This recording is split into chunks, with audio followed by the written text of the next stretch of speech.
கண்ணியத்துக்குரியவர்களே, ஏற்றுக்கொள்ளப்பட்ட வரிசை.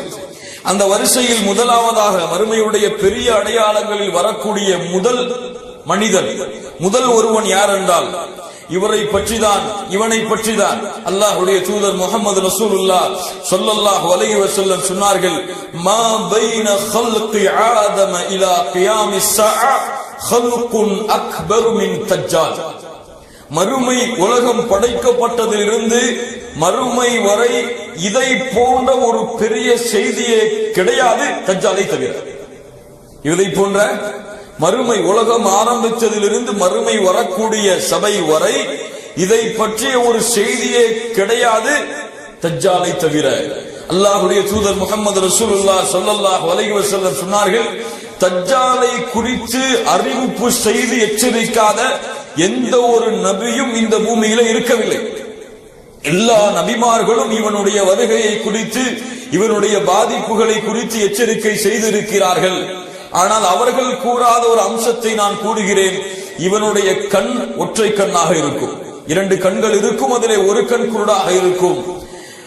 ஆனால் இந்த அடையாளத்தை நபிமார்கள் கூறவில்லை. ஆனால் அல்லாஹ் ஒற்றை கண் உடையவன் அல்ல என்று அல்லாஹ்வுடைய தூதர் முஹம்மது ரசூலுல்லாஹ் ஸல்லல்லாஹு அலைஹி வஸல்லம் சொன்னார்கள். இவன் தன்னை அல்லாஹ் என்று வாதிடுவான் என்றும் சொன்னார்கள்.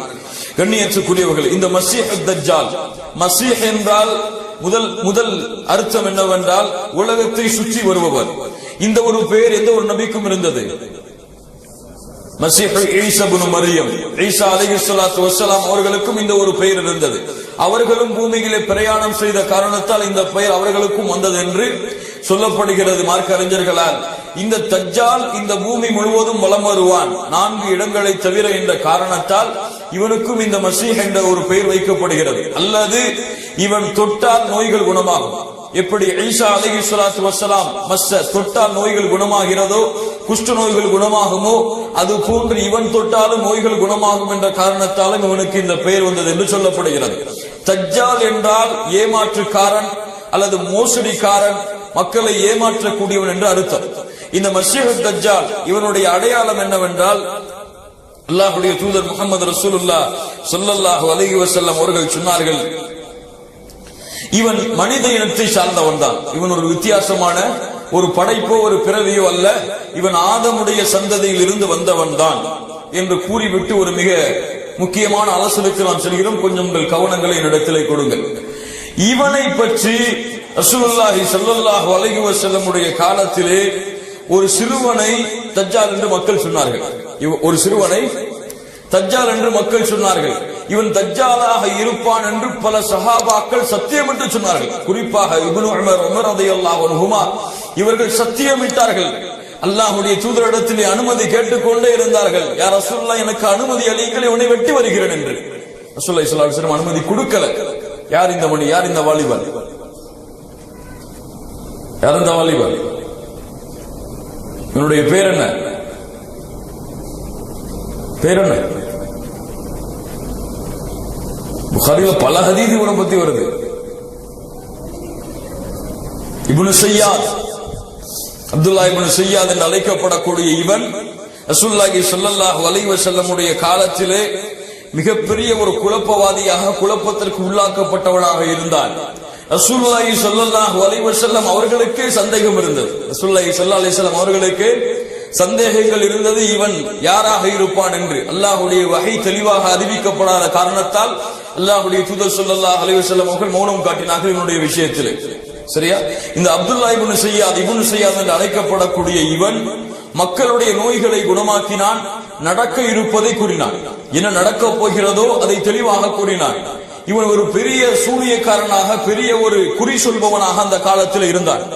இவனை சந்திப்பதற்காக அல்லாஹ்வுடைய தூதர் ஸல்லல்லாஹு அலைஹி வஸல்லம் கிட்டத்தட்ட 8 சஹாபாக்களை அழைத்து முதல் சந்திப்பை ஏற்படுத்துகிறார்கள். இப்னு ஸையாதை சந்திப்பதற்காக யார் சொல்கிறார்கள்? அல்லாஹ்வுடைய தூதர் ஸல்லல்லாஹு அலைஹி வஸல்லம் சொல்கிறார்கள். 8 சஹாபாக்களை அழைத்துக் கொண்டு விளையாடிக் கொண்டிருக்கும் பொழுது அவன் இப்னு ஸையாத் விளையாடிக் கொண்டிருக்கிறான். அல்லாஹ்வுடைய தூதர் ஸல்லல்லாஹு அலைஹி வஸல்லம் நேராக சென்று ஒரு பிடரியை அவன் பிடரியை அடித்துவிட்டு கேட்டார்கள், அத்தஷ்ஹது அன்னி ரசூலுல்லாஹ், ஆனா அல்லாஹ்வுடைய ரசூல் என்று நீ சாட்சி கொடுக்கிறாயா? இப்னு ஸையாத் கூறினான், அஷ்ஹது அன்னக ரசூலுல் உம்மீன், நீ ரசூல் என்று நான் சாட்சி கொடுக்கிறேன், ஆனால் நீ எல்லோருக்கும் அனுப்பப்பட்ட ரசூல் அல்ல, உம்மிகளுக்கு மட்டும் அனுப்பப்பட்ட ரசூல் என்று கூறினார். அதற்கு பிறகு அல்லாஹ்வுடைய தூதர் ஸல்லல்லாஹு அலைஹி வஸல்லமை பார்த்து இந்த இப்னு ஸையாத் கேட்டான், அத்தஷ்ஹது அன்னி ரசூலுல்லாஹ், நீ என்னை ரசூலுல்லாஹ் என்று நீ ஏற்றுக்கொள்கிறாயா? அல்லாஹ்வுடைய ரசூல் என்று என்னை ஏற்றுக்கொள்கிறாய் என்று யாரிடத்தில் கேட்கிறான்? அல்லாஹ்வுடைய தூதர் ஸல்லல்லாஹு அலைஹி வஸல்லம் அவரிடத்தில் கேட்கிறான். அல்லாஹ்வுடைய தூதர் அவனை மறுத்துவிட்டு, ஆமன்து பில்லாஹி வ ரசூலிஹி, நான் அல்லாஹ்வை ஈமான் கொண்டிருக்கிறேன், அல்லாஹ்வுடைய தூதரை ஈமான் கொண்டிருக்கிறேன் என்று சொன்னார்கள். அதற்கு பிறகு இப்னு ஸையாத் இடத்திலே அல்லாஹ்வுடைய தூதர் ஸல்லல்லாஹு அலைஹி வஸல்லம் கேட்டார்கள், மாதா தரா, நீ எதை பார்க்கிறாய்? என்ன உன் கண்ணுக்கு தெரிகிறது? யத்தினி சாதிகுன் வ காதிபுன், என்னிடத்திலே உண்மையாளர் ஒருவரும் வருகிறார், பொய்யாளர் ஒருவரும் வருகிறார். என்னிடத்திலே உண்மையாளர் ஒருவரும் வருகிறார், பொய்யாளர் ஒருவரும் வருகிறார். அல்லாஹ்வுடைய தூதர் சொன்னார்கள், உன்னிடத்திலே ஏதோ விசேஷம் இருக்கிறது. அப்படியா? உனக்கு ஒரு சோதனை வைக்கிறேன். என் உள்ளத்திலே ஒரு விஷயத்தை நான் மறைத்துக் கொள்கிறேன், அதை நீ கூறிவிடு. என் உள்ளத்திலே ஒரு விஷயத்தை நான் மறைத்து வைத்திருக்கிறேன், அதை நீ சொல் என்று சொன்ன மாத்திரத்திலேயே அல்லாஹ்வுடைய தூதர் முஹம்மது ரசூலுல்லாஹ் ஸல்லல்லாஹு அலைஹி வஸல்லம் உள்ளத்திலே வைத்திருந்ததை சொல்லிவிட்டான். ரசூலுல்லாஹி ஸல்லல்லாஹு அலைஹி வஸல்லம் துகான் பி துகானி முபீன் என்று வரக்கூடிய குர்ஆன் வசனத்திலே துகான் என்ற வார்த்தையை மனதிலே வைத்திருந்தார்கள். இவன் துக் என்று சொல்லிவிட்டான். அல்லாஹ்வுடைய தூதர் ஸல்லல்லாஹு அலைஹி வஸல்லம், இவனை விடுங்கள், நீ உன் சக்திக்கு மீறி எதையும் செய்ய முடியாது, உன்னுடைய நாட்டத்திற்கு மீறி எதுவும் செய்ய முடியாது என்று சொன்னவுடன் அல்லாஹ்வுடைய தூதர் அழைத்து சென்ற ஒரு சிறந்த நபி தோழர், எப்ப பார்த்தாலும் வாழ தூக்கிடுவாங்க. யார் அவங்க? உமர் இப்னு ഖത്താப் রাদিয়াল্লাহு அன்ஹு சொன்னார்கள், அல்லாஹ்வுடைய தூதரே, இذன்லி ஃபீஹி அضرب عنقه, அல்லாஹ்வுடைய தூதரே அனுமதி அளியுங்கள், இவன் கழுத்தை வெட்டி விடுகிறேன். ரசூலுல்லாஹி ஸல்லல்லாஹு அலைஹி வஸல்லம் சொன்னார்கள், உமரே, நமக்கு இதுவரைக்கும் செய்தி வரல, வஹி வரல, இவ யாருன்னு சொல்லி. இவன் உண்மையாகவே தஜ்ஜாலாக இருந்தால் நம்ம வெட்ட முடியாது. யார் வெட்டுவா? ஈசா அலைஹிஸ்ஸலாம் அவங்க தான் வெட்டுவாங்க. இவன் தஜ்ஜாலா இல்லாட்டி நமக்கு என்ன பேச்சுங்க? இவனை வெட்டி என்ன புண்ணியம்? விடுங்கன்ட்டாங்க. அடுத்த அல்லாஹ்வுடைய தூதர் ஸல்லல்லாஹு அலைஹி வஸல்லம் இரண்டாவது முறை, முதல் முறை சந்தித்து விட்டு வந்ததுக்கு அப்புறமும் சஹாபாக்களை அழைத்துக் கொண்டு மறுபடியும் செல்கிறார்கள். சென்று கேட்டார்கள், மாதா தரா, என்ன பார்க்கிறாய் இப்போது? சொன்னான், அரா அர்ஷன் அலல் மா, கடல், ஒரு நீருக்கு மேலே ஒரு அரிசி இருப்பதை நான் பார்க்கிறேன். ஸல்லல்லாஹு அலைஹி வஸல்லம் சொன்னார்கள், தரா அர்ஷ இப்லீஸ் அலல் பஹர், இப்லீஸுடைய அரிசை தான் நீ பார்க்கிறாய் என்று கூறி அல்லாஹ்வுடைய தூதர் ஸல்லல்லாஹு அலைஹி வஸல்லம் மறுபடியும் கேட்டார்கள், யாரை பார்க்கிறாய் இப்போது? இரண்டு பொய்யர்கள் வருகிறார்கள், இரண்டு உண்மையாளர்கள் வந்து வந்து செல்கிறார்கள் என்று அல்லாஹ்வுடைய தூதர் ஸல்லல்லாஹு அலைஹி வஸல்லம் இடத்திலே மறுபடியும் அல்லாஹ்வுடைய தூதர் அவனை விட்டு விடுங்கள் என்று சொன்னார்கள். அதற்கு பிறகு உபை இப்னு கஅபை ரசூலுல்லாஹி ஸல்லல்லாஹு அலைஹி வஸல்லம் அழைத்து இந்த இப்னு ஸையாதுடைய உபை இப்னு கஅபை அழைத்துக் கொண்டு அல்லாஹ்வுடைய தூதர் ஸல்லல்லாஹு அலைஹி வஸல்லம் மூன்றாவது முறையும் அவனை சந்திக்க செல்கிறார்கள். மூன்றாவது முறையும் இவனை சந்திக்க செல்கிறார்கள். சென்று பார்க்கும் பொழுது இவன் தோட்டத்திலே விளையாடி கொண்டிருக்கிறான். ஒரு தோட்டத்திலே மிக அழகாக போகும். நன்றா கவனிங்க, உங்களுக்கு புரியணும், கொஞ்சம் தெளிவாக புரியணும் இந்த விஷயத்தை. தோட்டத்தில் விளையாடி கொண்டிருக்கிறான். பார்த்தார்கள் அல்லாஹ்வுடைய தூதர் இப்னு ஸையாத் ஒரு போர்வையை போர்த்துக் கொண்டு முல்தஜிஅ, முணுமுணுத்துக் கொண்டிருக்கிறான், ஏதோ புலம்பிக்கிட்டே இருக்கிறான். ரசூலுல்லாஹி ஸல்லல்லாஹு அலைஹி வஸல்லம் சஹாபாக்கள் எல்லாம் அப்படி அமைதியா இருங்க அப்படின்னு சொல்லிட்டு மரமா மறைஞ்சு போறாங்க. அவன் என்ன பேசுறான், என்ன முணுமுணுக்கிறான் கேட்டுட்டு வரான்னு சொல்லிட்டு இத பார்க்கும் பொழுது ரசூலுல்லாஹி மறைஞ்சு போறத இந்த இப்னு ஸையாதுடைய தாயார் பார்த்தாங்க. தோட்டத்துல வேலை பார்த்துட்டு இருந்தவங்க, யா சாஃப் ஸையாதே, ரசூலுல்லாஹ் வந்துட்டு இருக்காங்க உன்னை நோக்கி அப்படின்னாங்க. உடனே வெளிச்சறான். ரசூலுல்லாஹி ஸல்லல்லாஹு அலைஹி வஸல்லம் சொன்னார்கள், லவ் தரகத்துஹு பையின், அவர் விட்டிருந்தார் நான் அதை விளக்கி இருப்பேன் உங்களுக்கு, ஆனால் காட்டி கொடுத்து விட்டார் என்று அல்லாஹ்வுடைய தூதர் ஸல்லல்லாஹு அலைஹி வஸல்லம் சொன்னார்கள். அதற்கு பிறகு அல்லாஹ்வுடைய தூதர் ஸல்லல்லாஹு அலைஹி வஸல்லம் மறுபடியும் இப்னு ஸையாதுடைய தாயிடத்தில் ஒரு சஹாபியை அனுப்பி, இவனை வயிற்றுல எத்தனை மாசம் சுமந்தீங்கன்னு கேட்டு வாங்குகிறாங்க. வயிற்றுல எத்தனை மாசம் இவனை சுமந்தீங்க? அப்ப சொன்னாங்க, அவங்களுடைய தாயாய் 12 மாதங்கள் இவனை வயிற்றிலே சுமந்தேன். எத்தனை மாதம்? 12 மாதம் வயிற்றிலே இவனை சுமந்தேன். அடுத்த அல்லாஹ்வுடைய தூதர் ஸல்லல்லாஹு அலைஹி வஸல்லம் கேட்டு வர்றாங்க, பிறந்த உடனே எவ்வளவு கத்துனான், என்ன சொன்னா? பிறந்த உடனே கீழே விழுந்த உடனேயே என்ன சொன்னான்? தாயார் சொன்னாங்க, 1 மாசத்துக்கு பிறகு குழந்தை கத்தக்கூடிய சத்தத்தை இவன் கத்தினான் என்று அல்லாஹ்வுடைய தூதர் ஸல்லல்லாஹு அலைஹி வஸல்லம் சொன்னார்கள். அதற்கு பிறகு அல்லாஹ்வுடைய தூதர் ஸல்லல்லாஹு அலைஹி வஸல்லம் அந்த சஹாபிக்கு செய்தி அனுப்புனாங்க, 2 விஷயத்தை மனசுல இப்ப நான் மறைச்சிருக்க, அவன்கிட்ட போய் கேட்டுவாங்க அது என்னன்னு சொல்லி. 2 விஷயத்தை ரசூலுல்லாஹி ஸல்லல்லாஹு அலைஹி வஸல்லம் மறைச்சாங்க. ஒரு ஆட்டுடைய ஒரு வகையையும் இந்த துகான் என்ற வார்த்தையை மறுபடியும் ரசூலுல்லாஹி ஸல்லல்லாஹு அலைஹி வஸல்லம் கேட்டு வர சொன்னாங்க. அந்த ஆட்டுடைய பேரை தெளிவா சொல்லிட்டான், துகான துஹுன் மறுபடியும் சொன்னான். ரசூலுல்லாஹி ஸல்லல்லாஹு அலைஹி வஸல்லம் அவர்களுக்கும் இவன் ஒரு தஜ்ஜால் என்று ஒரு சந்தேகம் இருந்தது. ஆனால் ரசூலுல்லாஹி ஸல்லல்லாஹு அலைஹி வஸல்லம் தெளிவாக எதுவும் கூறவில்லை. ஆனால் பின்னால் காலத்திலே உமர் ரலியல்லாஹு அன்ஹு அவர்கள் ரசூலுல்லாஹி ஸல்லல்லாஹு அலைஹி வஸல்லம் உடைய சபையிலே சத்தியமிட்டு அடிக்கடி சொல்லிக் கொண்டே இருந்தார்கள், அல்லாஹ்வுடைய தூதரே அவன் தஜ்ஜால் தான் என்று சொல்லும் பொழுது அல்லாஹ்வுடைய தூதர் முஹம்மது ரசூலுல்லாஹி ஸல்லல்லாஹு அலைஹி வஸல்லம் அவர்கள் எந்த ஒரு மறுப்பையும் அதற்கு சொல்லவில்லை. இந்த ஒரு மறுப்பையும் அவனுக்கு சொல்லவில்லை. அதற்கு பிறகு இப்னு உமர் அவர்களும் அவனை பற்றி அப்படித்தான் சொல்லி வந்தார்கள். இப்னு உமர் அவர்கள் ஒரு முறை இது போன்று இவனை சந்திப்பதற்காக மதீனாவுடைய வீதிகளில் அவன் விளையாடிக் கொண்டிருக்கும் பொழுது, பெரிய மனுஷனா மாறிட்டான். 25 வருஷத்துக்கு பிறகு 25 வயது அடைந்திருப்பான் அந்த காலத்துல. அப்ப போய் பாக்குறாங்க, விளையாடி கொண்டிருக்கிறான், பேச்சுவார்த்தை வருது, முத்தியது, கோபம் வந்துடுது அவனுக்கு. கோபம் வந்த உடனேயே இவனுடைய உருவம் பெருத்து விடுகிறது. இவனுடைய உருவம் பெருத்து அந்த தெருவே மறையும் அளவிற்கு ஆகிவிடுகிறது. இப்னு உமர் ரலியல்லாஹு அன்ஹு அவர்கள் நேரடியாக ஹஃப்ஸா ரசூலுல்லாஹி ஸல்லல்லாஹு அலைஹி வஸல்லம் உடைய மனைவிமார்களில் ஒருவருடைய வீட்டுக்கு நேரடியாக வந்து பயந்து உட்கார்ந்து இருக்கிறாங்க.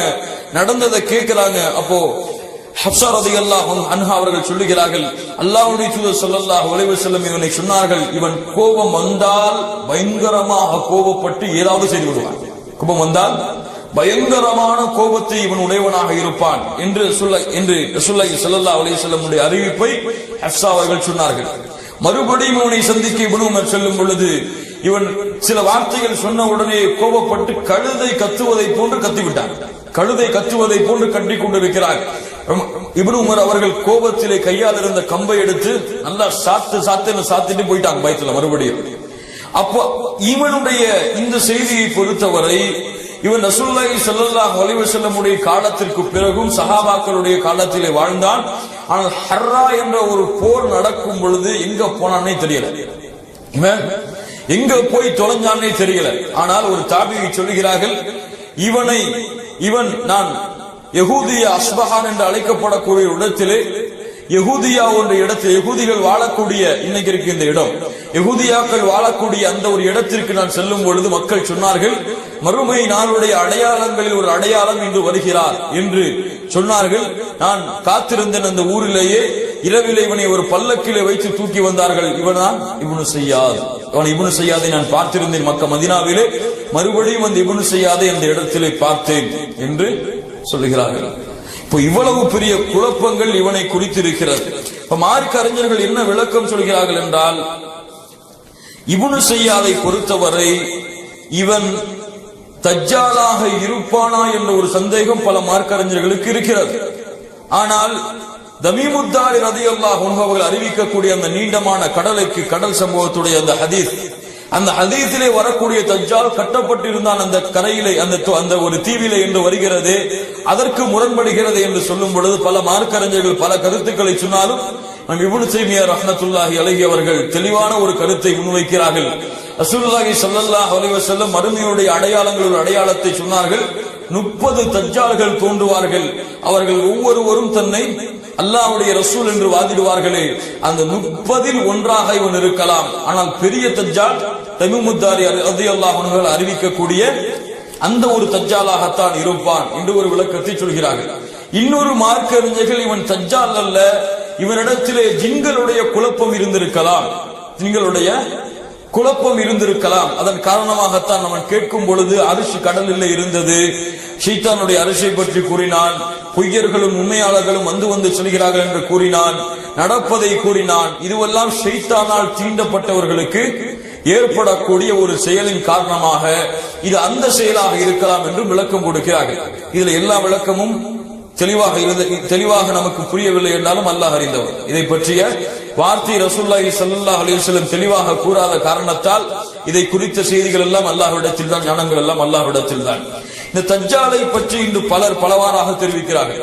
சிலர் தஜ்ஜாலை யூதர்கள் என்று வர்ணிக்கிறார்கள். இன்று வரக்கூடிய சில மார்க்க அறிஞர்களில் சிலர், குறிப்பாக ஆங்கிலம் பேசக்கூடிய மார்க்க அறிஞர்களில் சிலர் தஜ்ஜாலை யூதர்கள் தான் வந்து விட்டார்கள் என்று சொல்கிறார்கள். அதுவும் ஏற்கத்தக்க கருத்து அல்ல. சிலர் ஜார்ஜ் புஷ் என்று சிலரை சொன்னார்கள். அந்த காலத்திலே வாழ்ந்த தஜ்ஜாலை, இந்து வாழக்கூடிய கத்தாஃபியை வாழ்ந்து இறந்த மரணித்த கத்தாஃபியை சொன்னார்கள் தஜ்ஜால் என்று. அதுவெல்லாம் ஏற்றுக்கொள்ளத்தக்க கருத்துக்கள் அல்ல. அல்லாஹ்வுடைய தூதர் ஸல்லல்லாஹு அலைஹி வஸல்லம் தஜ்ஜாலுடைய அடையாளங்களை குறித்து சொன்ன விஷயங்களை நாம் இப்போது பார்ப்போம். தஜ்ஜாலுடைய அடையாளங்களில் ஒன்று இமாம் புகாரி அவர்கள் பதிவு செய்கிறார்கள், நிச்சயமாக அல்லாஹ்வை பற்றி உங்களுக்கு தெரியும், அவன் ஒரு கண் ஊனமானவன் அல்ல. அல்லாஹ் ஒரு கண் ஊனமானவன் அல்ல. ஆனால் தஜ்ஜால் வலக்கண் திராட்சை, வலக்கண் சுருங்கிய திராட்சையை கொண்டிருக்கும். அவனுடைய வலக்கண் சுருங்கிய திராட்சை எந்த வடிவத்தில் இருக்கிறதோ அது போன்று ஊனமிட்டு இருக்கும் என்று அல்லாஹ்வுடைய தூதர் ஸல்லல்லாஹு அலைஹி வஸல்லம் சொன்னார்கள். அல்லாஹ்வுடைய தூதர் ஸல்லல்லாஹு அலைஹி வஸல்லம் அவர்கள் அவன் ஒரு கண் ஊனமானவன் என்று பல ஹதீஸ்களிலே தெரிவித்திருக்கிறார். அதாவது ரெண்டு கண்ணும் இருக்கும். இன்னைக்கு பயமுறுத்துற மாதிரி நெத்தியில கண்ணு இருக்கும்லாம் கிடையாது. தஜ்ஜாலுக்கு நெத்தியில கண் இருக்கும்னு சில பேர் சொல்ற மாதிரிலாம் கிடையாது. இரண்டு கண்ணுமே இருக்கும். அந்த ஒரு கண் அதுல ஊனமா இருக்கும், ஒரு கண் ஊனமாக இருக்கும். அடுத்து அல்லாஹ்வுடைய தூதர் ஸல்லல்லாஹு அலைஹி வஸல்லம் சொன்னார்கள், இமாம் புகாரி அவர்கள் பதிவு செய்கிறார்கள், தஜ்ஜாலுடைய இரு கண்களுக்கிடையே காஃபிர் என்று தெளிவாக எழுதியிருக்கும். தஜ்ஜாலுடைய இரு கண்களுக்கிடையே காஃபிர் என்று தெளிவாக எழுதியிருக்கும். ஸல்லல்லாஹு அலைஹி வஸல்லம் சொன்னார்கள், எழுத படிக்க தெரியாத எல்லா மூமின்களும், எழுத தெரிந்த எழுத படிக்க தெரியாத எல்லா மூமின்களும் அதை வாசிப்பார்கள் என்று அல்லாஹ்வுடைய தூதர் ஸல்லல்லாஹு அலைஹி வஸல்லம் சொன்னார்கள். அதற்கு பிறகு அல்லாஹ்வுடைய தூதர் ஸல்லல்லாஹு அலைஹி வஸல்லம் சொன்னார்கள், இமாம் முஸ்லிம் அவர்கள் பதிவு செய்கிறார்கள், அவனுடைய ஒரு கண் மூக்கை, அவனுடைய ஒரு கண்ணின் மூக்கை ஒட்டிய ஓரத்தில் கடினமான ஒரு சதை கட்டி தென்படும், கடினமான ஒரு சதை கட்டி தென்படும் என்று அல்லாஹ்வுடைய தூதர் ஸல்லல்லாஹு அலைஹி வஸல்லம் சொன்னார்கள். இன்னும் பல அவன் சிவந்த நிறமுடையவனாக இருப்பான், வெள்ளை கலந்த சிவந்த வெள்ளை கலந்த சிவந்த நிறமுடையவராக இருப்பான் என்று அல்லாஹ்வுடைய தூதர் ஸல்லல்லாஹு அலைஹி வஸல்லம் அவர்கள் சொன்னார்கள். இப்போ தமீமுத்தாரி அறிவிக்கக்கூடிய ஹதீஸை நாம் இப்போது பார்ப்போம். ஸல்லல்லாஹு அலைஹி வஸல்லம் அவர்கள் ஒரு முறை சொன்னார்கள், அஸ்ஸலாத்துல் ஜாமிஆ, தொழுகைக்கு நீங்கள் விரைந்து ஜமாஅத்துடைய தொழுகைக்கு வாருங்கள். அதாவது ஃபர்தான தொழுகை இல்லை, இது விசேஷமான ஒரு தொழுகை, ஜமாஅத்துடைய தொழுகைக்கு நீங்கள் விரைந்து வாருங்கள் என்று அல்லாஹ்வுடைய தூதர் ஸல்லல்லாஹு அலைஹி வஸல்லம் அறிவிப்பதை செவியுற்று நான் பள்ளிவாசலுக்கு சென்றேன்.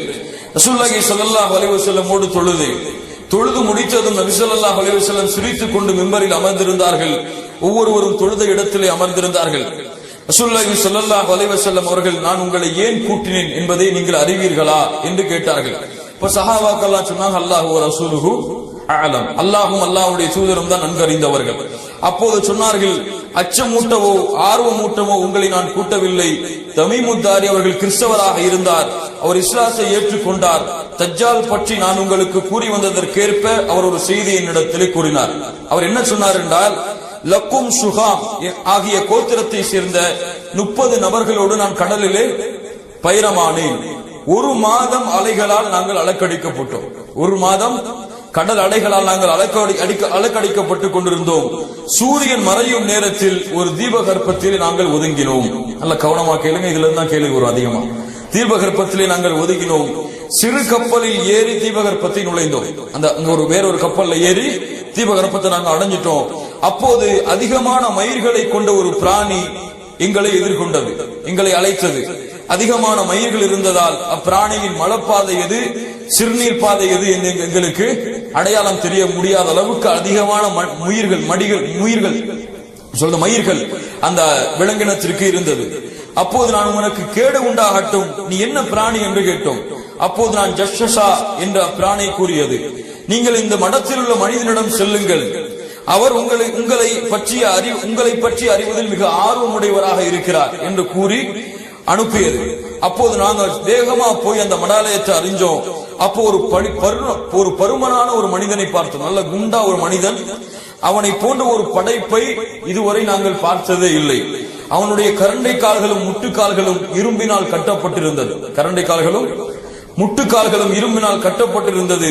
கழுத்துடன் தலை சேர்ந்து கட்டப்பட்டிருந்தான். உனக்கு கேடு உண்டாகட்டும், ஏன் இந்த நிலை என்று கேட்டோம். அப்போது அந்த மனிதன், என்னை பற்றி அறிய சக்தி பெற்று விட்டீர்கள், எனவே நீங்கள் யார் என்று கேட்டான். நான் அரபியர்கள் என்று கூறியவுடன் நாங்க எப்படி வந்தோம்னு சொல்றோம். அப்ப இந்த விலங்கினம் எங்களை பார்த்துச்சு, உங்கள்ட்ட அனுப்ப சொன்னாங்க. சொன்னோம், யார் அறிவிக்கிறா? தமீமுத்தாரி சொல்லிக்கிட்டே வராங்க. சொல்ல அப்படி சொல்றாங்க. அப்போ சொன்னா, பைசான் என்ற இடத்தில் பேரிச்ச மரங்கள் பலன் தருகின்றனவா? அவன் கேட்ட முதல் கேள்வி. அப்போது சொன்னார்கள், ஆம், பலன் தருகிறது. அப்ப சொன்னா தஜ்ஜால், விரைவில் அங்குள்ள மரங்கள் பயனளிக்காமல் போகும், விரைவில் அங்குள்ள மரங்கள் பயனளிக்காமல் போகும். தபர்ரியா என்ற ஏரியை பற்றி எனக்கு கூறுங்கள் என்று இரண்டாவது கேள்வி கேட்கிறான். அப்போது அதில் தண்ணீர் உள்ளதா என்று கேட்டான். அதில் அதிகமான தண்ணீர் உள்ளது என்று நாங்கள் கூறினோம். அதற்கு அவன் விரைவில் அந்த தண்ணீர் வற்றும் என்று கூறினான். அதற்கு பிறகு கேட்டான், சுக்கூர் என்ற நீருற்றில் தண்ணீர் உள்ளதா? அப்போது சொன்னோம், தண்ணீரால் மக்கள் விவசாயம் செய்கிறார்களா என்று கேட்டான். அதற்கு நாங்கள் ஆம் என்றோம், தண்ணீர் அதிகமாகவே உள்ளது, அதில் விவசாயம் செய்கிறார்கள் என்றோம். அதற்கு பிறகு அவன் கேட்டான், உம்மி சமூகத்தில் தோன்றக்கூடிய நபியின் நிலை என்ன என்று கேட்கும் பொழுது, அவர் தோன்றிவிட்டாரா, அவர் மக்காவில் இருந்து மதீனாவிற்கு வந்து விட்டாரா என்று கேட்டான். நாங்கள் ஆம் என்றோம். அரபுகள் அவருடன் போர் செய்தார்களா என்று கேட்டான். நாங்கள் ஆம் என்றோம். அதற்கு பிறகு நீங்கள் அவருக்கு கட்டுப்படுவதே நல்லது என்று கூறினான்.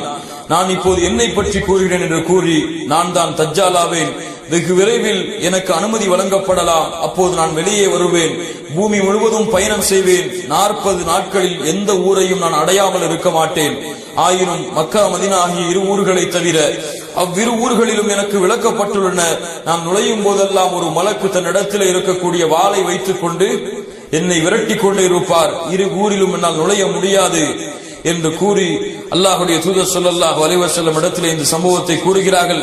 அதற்கு பிறகு ரசூலுல்லாஹி ஸல்லல்லாஹு அலைஹி வஸல்லம் தன்னுடைய கைத்தடியால் சொல்லிக் கொண்டு ரசூலுல்லாஹ் மிம்பர்ல தட்டுறாங்க, இது மதீனா தைபா தூய நகரம், இது தைபா தூய நகரம், இது தைபா என்று கூறிவிட்டு, இதே விஷயத்தை முன்பே நான் உங்களிடம் கூறியிருக்கிறேன் அல்லவா என்று மக்களிடத்திலே கேட்டார்கள். மக்கள் ஆம் என்று சொன்னார்கள். அறிந்து கொள்க, நிச்சயமாக அவன் ஷாம் நாட்டின் கடல் பகுதியில் இருக்கிறான், அவன் யமன் நாட்டில் கடல் பகுதியில் இருக்கிறான், இல்லை இல்லை அவன் கிழக்கு திசையில் இருக்கிறான் என்று 3 முறை அல்லாஹ்வுடைய தூதர் ஸல்லல்லாஹு அலைஹி வஸல்லம் கூறினார். இந்த அறிவிப்பு இதோடு முடியுது. அப்ப தஜ்ஜாலை பற்றி அல்லாஹ்வுடைய தூதர் ஸல்லல்லாஹு அலைஹி வஸல்லம் கூறிய அடையாளங்கள் இதுதான். அவன் தன்னை கடவுள் என்று வாதிடுவான், பல அற்புதங்களை நிகழ்த்துவான். வானத்திலிருந்து மழையை பொழிய வைக்க சொல்லுவான், மழை பொய்யும். பூமியிலிருந்து தாவரங்களை விளைவிக்க சொல்லுவான், விளைவிக்கும். ஒரு மனிதனை கூப்பிட்டு வெட்டுவான், அவன் உயிர் போகும், மறுபடியும் அழைப்பான், உயிர் வரும். இப்படி பல அதிசயங்களை இந்த தஜ்ஜால் ஏற்படுத்துவான். இன்னும் பல அதிசயங்கள், குஷ்ண நோய்களை போக்குவான், சூனியத்தை எடுப்பான், பல அதிசயங்களை இவன் நிறைவேற்றுவான். இவனுக்கு பின்னால் அதிகமாக துருக்கிகள் செல்லுவார்கள். இவனுக்கு பின்னால் அதிகமாக துருக்கிகள் செல்லுவார்கள், அதிகமாக பெண்கள் செல்வார்கள். இவனுடைய அதிசயத்திற்கு பின்னால் யார் செல்வார்கள்? அதிகமாக பெண்கள் தான் செல்லுவார்கள். இன்றும் பார்க்கிறோம், யாராவது ஒரு மேஜிக்கை காமிச்சிட்டாலே பெரிய அவுளியா ஆன மாதிரி அவர் பின்னாடி பெண்கள் கூட்டம் போறதை பார்க்கிறோம். இதை பார்த்தவுடன், பெண்கள் கூட்டம் அதிகமாக பார்த்ததை உடன் ஆண்கள் எல்லாம் வீடுகளுக்கு வேக வேகமாக வந்து தங்களுடைய மனைவிமார்களையும் தங்களுடைய பிள்ளைகளையும் கயிற்றால் கட்டி விடுவார்கள். எங்க போயிருவாங்களோன்னு பயந்து கயிற்றாலும் கம்பிகளாலும் அவர்களை கட்டி பிணைத்து விடுவார்கள். அந்த அளவு இவனுடைய குழப்பம் இருக்கும். இவனை பலஸ்தீனிலே ஒரு இடத்திலே வைத்து, துர் என்ற ஒரு இடத்திலே, லுத் என்ற ஒரு இடத்திலே வைத்து ஈசா அலைஹிஸ்ஸலாத்து வஸ்ஸலாம் அவர்கள் கொல்லுவார்கள் என்று அல்லாஹ்வுடைய தூதர் ஸல்லல்லாஹு அலைஹி வஸல்லம் அவர்கள் சொன்னார்கள். இது போதும் தஜ்ஜாலை பற்றி நாம் தெரிந்து கொள்வதற்கு. தஜ்ஜாலை விட்டு பாதுகாப்பதற்காக அல்லாஹ்வுடைய தூதர் ஸல்லல்லாஹு அலைஹி வஸல்லம் அவர்கள் 4 விஷயங்களை சொன்னார்கள். ஒன்று, தஜ்ஜாலை விட்டு பாதுகாப்பதற்கு முதலாவதாக ஈமான் இருக்க வேண்டும். இரண்டாவது, ஒவ்வொரு அத்தஹியாத்துடைய தொழுகையிலும் அல்லாஹ்வுடைய அத்தஹியாத்துடைய நிலைமையில் அல்லாஹ்வுடைய தூதர் ஸல்லல்லாஹு அலைஹி வஸல்லம் தஷஹ்ஹுடைய அந்த நிலைமையில் அல்லாஹும்ம இன்னி அஊது பிக மின் ஃபித்னத்தி மஸீஹ் தஜ்ஜால் என்ற ஒரு துஆவை அல்லாஹ்வுடைய தூதர் ஸல்லல்லாஹு அலைஹி வஸல்லம் ஒவ்வொரு தொழுகையிலும் ஓதினார்கள், ஓதச் சொன்னார்கள். இது இரண்டாவது. மூன்றாவது, சூரத்துல் கஹ்ஃபுடைய முதல் 10 வசனங்களையும் கடைசி 10 வசனங்களையும் யார் மனனம் செய்கிறார்களோ அவர்களுக்கு தஜ்ஜாலுடைய சோதனையிலிருந்து பாதுகாப்பு கிடைக்கும் என்று சொன்னார்கள். தஜ்ஜாலை நீங்கள் கண்டால் சூரத்துல் கஹ்ஃபுடைய முதல் 10 வசனங்களை நீங்கள் ஓதுங்கள் என்று அல்லாஹ்வுடைய தூதர் ஸல்லல்லாஹு அலைஹி வஸல்லம் சொன்னார்கள். நான்காவது, மக்கா மதீனாவிலே அடைக்கலமாகுதல். மக்கா மதீனா, ரசூலுல்லாஹி ஸல்லல்லாஹு அலைஹி வஸல்லம் மேலும் சொன்னார்கள், பைத்துல் முகத்தஸ், தூர் மலைக்கு கீழே உள்ள மஸ்ஜிது தூர், இந்த 4 பள்ளிகளை தவிர வேறு எல்லா இடங்களிலும் பூமியிலே அவன் சுற்றித் திருவான். 40 நாட்கள் இந்த பூமியிலே வாழ்வான். அதிகமான எண்ணிக்கை அல்ல, ஆனால் உலகம் முழுவதும் சென்று பல குழப்பங்களை, ஃபித்னாக்களை ஏற்று தன்னை கடவுளாக நம்ப வைப்பான். பிறரை கையிலே, ஒரு கையிலே சொர்க்கத்தை வைத்திருப்பான், மறுகையிலே நரகத்தை வைத்திருப்பான். யார் அவனுடைய சொர்க்கத்திலே நுழைகிறார்களோ அவன் நரகத்திலே நுழைவார்கள், யார் அவனுடைய நரகத்திலே நுழைகிறார்களோ அவர்கள் சொர்க்கத்தில் நுழைவார்கள் என்று அல்லாஹ்வுடைய தூதர் ஸல்லல்லாஹு அலைஹி வஸல்லம் சொன்னார்கள். இவன் பலஸ்தீனில் உத் என்ற இடத்திலே ஈசா அலைஹிஸ்ஸலாத்து வஸ்ஸலாம் அவர்களால் கொல்லப்படுவான். இது போதும். தஜ்ஜாலை பற்றி ரசூலுல்லாஹி ஸல்லல்லாஹு